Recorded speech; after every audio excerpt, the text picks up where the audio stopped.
saboter la vie des gens. Et première manière, pour que Satan puisse saboter la vie d'une personne, suivez-moi très bien, parce que je commence mon message. Satan attaque l'essentiel de la vie d'une personne. On ne peut pas saboter la vie d'une personne si on n'a pas attaqué l'essentiel de sa vie. Et Satan cible votre essentiel. Il va chercher à toucher là où ça fait mal, là où ça peut tout paralyser. Il cherchera l'essentiel de votre vie. Les choses qui donnent goût à votre vie, les choses qui donnent un sens à votre vie, les choses qui vous donnent l'envie de vivre. Satan va les toucher s'il veut saboter votre destin. C'est ainsi, il y a des gens qui disent, j'ai perdu le goût de vivre. Quand tu as perdu le goût de vivre, Satan a saboté ta destinée. Il y a des gens comme ça. Tu perds le goût de vivre quand l'essentiel de ta vie est touché. Amen. Si l'essentiel n'est pas touché, tu ne perdras pas le goût de vivre. Et Satan sait où toucher pour faire mal. Il le sait. Qu'est-ce qui est essentiel pour toi? Il va s'asseoir sur ce qui est essentiel. Et en ce moment-là, tout va devenir compliqué dans ta vie. Alléluia. Qui m'a dit amen bien?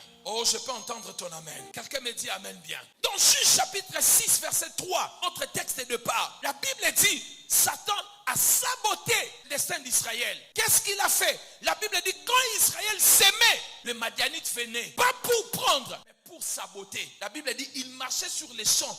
Il écrasait et il partait. C'est ça le sabotage. Ils n'ont même pas envie de prendre, mais il vient seulement détruire et partir. Certains d'entre nous, nous sommes à ce niveau-là, de la destruction de l'essentiel. Il les laissait travailler. Mais il leur empêchait de jouir, de prendre l'essentiel. Frères et sœurs, laissez-moi vous dire une chose et écoutez-moi. Si vous travaillez dur et vous ne profitez pas de votre jouissance ou de votre bien, vous ne jouissez pas de votre bien, eh bien votre destin est sous le sabotage. L'homme doit profiter de ses fruits de travail. C'est pour cela, quand je mange sérieusement. Un jour, le pasteur Chula dit, papa, Olia Rabia, oui, parce que l'homme doit manger à la sueur de son front. Et c'est la parole de la malédiction. Vous voyez bien, quand tu manges à la sueur de ton front, c'est une malédiction. Mais maintenant, comment toi tu sues, mais tu ne manges? Ça, c'est double malédiction au carré.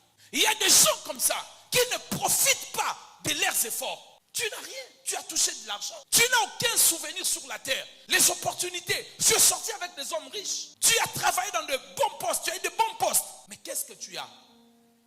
Parce que ta vie a été sabotée. Comme l'Israël, les Madianites les laissaient travailler.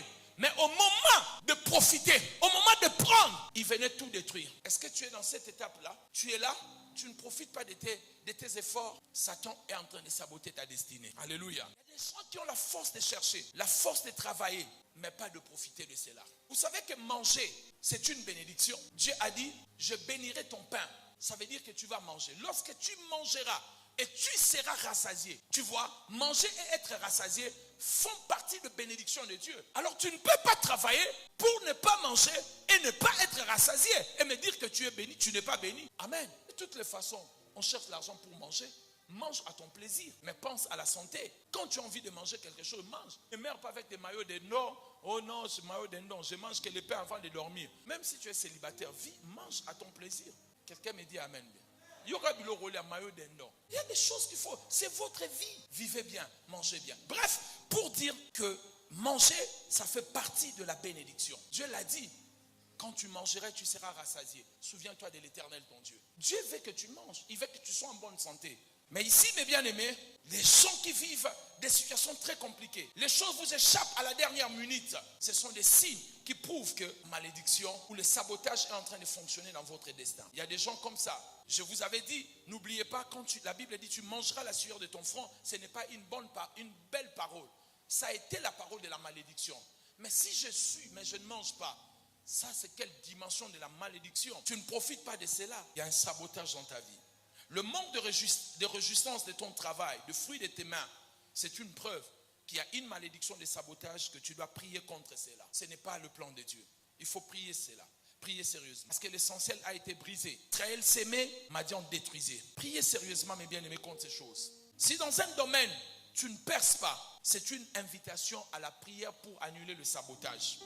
Si tu as remarqué que dans un domaine précis de ta vie, tu ne perces pas, c'est une invitation. Je te dis peut-être Satan est en train de saboter ces domaines dans ta vie. Ça peut être la santé, ça peut être tout et n'importe quoi. Mais reste, prends ces sujets-là dans la prière. Ne dis pas que j'ai prié beaucoup pour cela.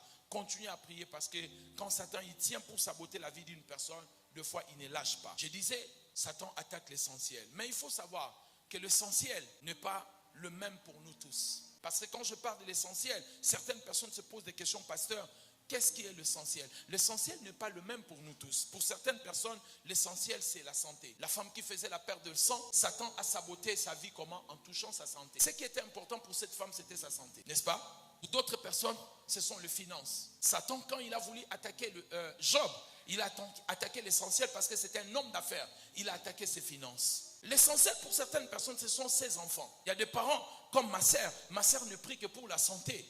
La cadette des sœurs, de femmes chez nous. Elle ne demande pas à Dieu l'argent. Elle dit toujours à Dieu, donne-moi la bonne santé, la longévité pour voir mes... Et elle a toujours des problèmes de santé. Satan sait ce qui est essentiel. Satan cherchera tout ce qui est essentiel. Si c'est le mariage pour toi, il va attaquer le mariage sérieusement. Si c'est l'éducation de tes enfants, il va attaquer cela sérieusement.